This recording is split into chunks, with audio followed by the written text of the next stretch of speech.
ব্যবসা বলতে একটা নিয়ম কারণ আছে।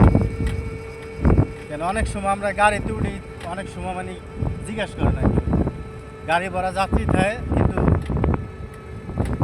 সময়তে দাম কয় কম। ওই একজন একটু 120 টাকা ধরাইলে আর একজন পাশেরটা জিগায় ভাই কয়টা বেচছেন, ভাই 150 বেচছে, তালে তালে উনি নেয় আর একজন নেয়। তো এই একদমে টান ধরে থাকলে কিন্তু বেচা কেনা করা যায়।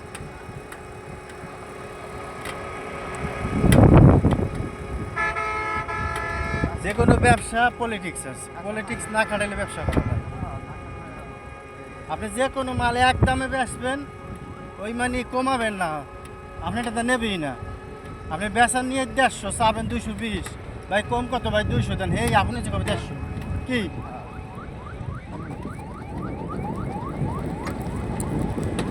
ব্যবসা করতে গেলে খারাপ